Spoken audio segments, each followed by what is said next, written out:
好，各位买好，我是豆买买，春节愉快啊！这期视频来聊骑行台。那众所周知呢，自从我去年6月份开始喜欢上了骑行，我车呢买了3台，骑了大概有3000公里吧。这不就冬天了吗？出门骑车实在是冻得不行。我在去年11月18号买了台 Cycle Plus 的 T2 骑行台，目前骑了大概有800多公里吧，还是可以分享一下感受的。为啥去年的骑行台今天才分享感受？一个是呢，我要稍微骑一骑才能，对吧？给大家分享真实的感觉。还有一个就是这不过年嘛，实在是没事干，所以来拍期视频吧。那首先呢是价格，我购买的价格呢是4099块钱，几乎是以这东西最贵的价格入手的。这玩意儿的常年定价在3500到3899块钱之间。为啥我4099还去买啊？因为我那天就想要，就想第二天快递送到，所以懒得等也就买了。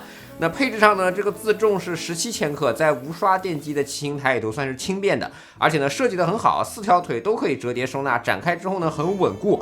我知道有一些专业的车手呢会拎着这玩意儿直接出门，在骑行之前呢做一些训练，做一些热身来使用。对于我来说呢，它4条腿比一些2条腿的产品要稳固，而且美观上也不错，这是我买的一个理由了。买的时候呢，标配了1.6毫米的减震垫，因为我是用迪卡侬 GCR 来骑的嘛，它是一个 XDR 的塔机，所以呢就没有飞轮了。我是单独的去买了一个飞轮装上去的。如果你不怕麻烦的话，你把车现有的飞轮拆下来再装回去就行。但是拆飞轮嘛是一个麻烦的事情，还要用专业工具啊，还要用老大力气之类的，所以呢需要一点技巧，需要一点时间。那我呢索性就直接拆轮子，然后额外买了个飞轮。TR 的 XDR 飞轮的塔机是有问题的啊，它那个塔机我感觉加工精度不够好，所以飞轮装上去之后，我已经拧到最紧的位置了，还是会有一些不正。然后呢，会导致某些档位的链条的链噪会很大。解决这个问题的办法有2个，一个呢就是尽量避免使用那个特定的档位，因为如果你的骑行台训练使用ERG 的话，那完全任何档位都可以去使用，你只要找一个噪音小的档位一直用着就可以了。然后呢，另外一种方式呢，就是你是用产品所提供的虚拟变速的功能。对，它是有一个软件的虚拟变速，可以给你提供那个阻力的变化，所以相当于也是变速了嘛。但是呢，我个人除了ERG模式之外，我还是会喜欢这种真实的变速感觉。我主要做法是靠忍。如果呢你是禧玛诺塔机的话，我听说好像这个加工的精度是要好一些的，而且呢，禧玛诺塔机官方是送飞轮的。那个飞轮呢，反正不是禧玛诺自己的飞轮，但是也能用。那如果你对这个噪音这个事儿有一些介意的话，你也可以去直接买一个禧玛诺的飞轮啊，不管你是买105还是买 UT， 现在价格都很便宜了，对吧？那除此之外呢，这个骑行台的运行就没有什么奇怪的噪音了。大家说的什么电流声啊什么的，我这通通都没有。那骑行方面呢，2200瓦最高可以支持这么大的功率啊，对于我这个200瓦的菜腿来说，绝对是够用了。功率偏差1%，那我拿我自己的牙盘功率计看了一下，那肯定是合格的，达标的。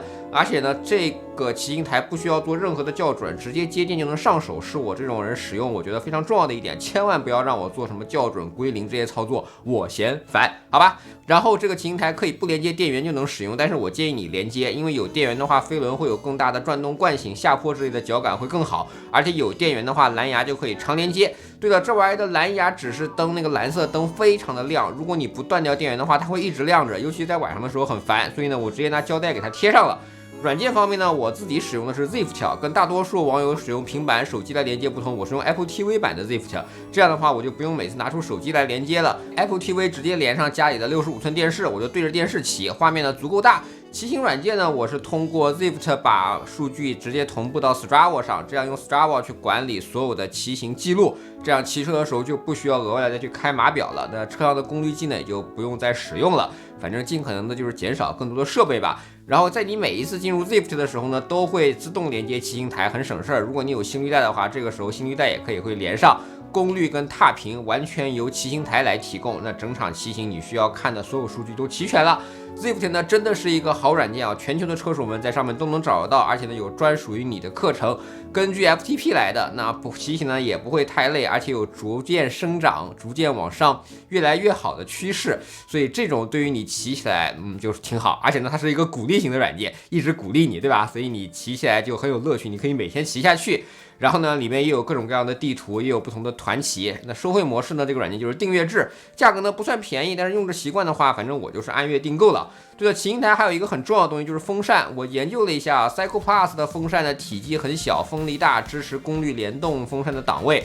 我呢一般就使用1档，最多2档就已经很凉爽了。我是推荐购买一个的，但是700块钱买一个风扇，我知道一定会有人说不值的嘛。那你就看看这个风速的对比吧。反正你家里用一个大功率的工业风扇，你要不嫌吵，不嫌长得稍微颜值差一点，我觉得也完全没有问题啊，对吧？好了，以上就是懂外买冬天不出门骑车的一些分享吧。这东西呢其实是不贵的，贵的呢是你的时间，你要有毅力去坚持在冬天一直骑呢，开春功率才会涨嘛。你看我这玩意儿4000块钱买的，对吧？目前也有3个月了，我也就骑了800公里，那每公里的价格就是5块钱啊，朋友们。那今年争取骑到个8000公里吧，把每公里的价格给降到5毛。那希望呢今年能完成吧。好了，以上就是本期懂外买的视频，希望你能喜欢。如果对我视频感兴趣，不要忘记评论说订阅懂外买卖的头条、B 站、微博以及 YouTube 对我自己的账号。我们下期再见，拜拜。